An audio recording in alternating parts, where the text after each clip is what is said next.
A ceasefire between Israel and Hezbollah took effect early Wednesday.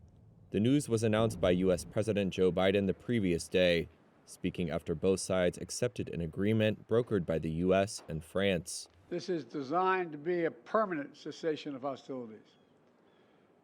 What is left of Hezbollah and other terrorist organizations will not be allowed, I emphasize, will not be allowed to threaten the security of Israel again. Biden spoke shortly after Israel's security cabinet approved the agreement in a 10-1 vote.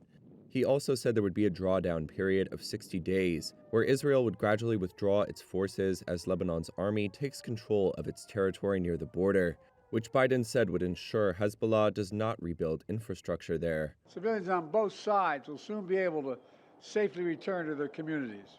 Lebanon's foreign minister said earlier in the day that their army would have 5,000 troops deployed as Israeli forces withdrew. Netanyahu had also said in an earlier address that the ceasefire would allow Israel to focus on the threat from Iran, replenish depleted arms supplies, and give the army a rest.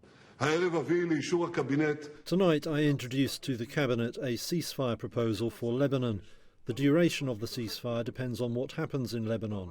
In full coordination with the United States, we retain complete military freedom of action. Should Hezbollah violate the agreement or attempt to rearm, we will strike decisively.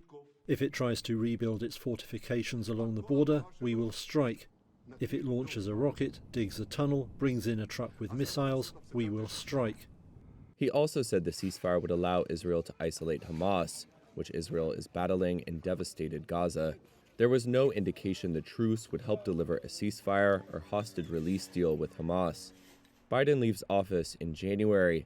However, he said his administration would continue to push for a Gaza truce after the Israel-Lebanon deal, and for an agreement to normalize relations between Saudi Arabia and Israel.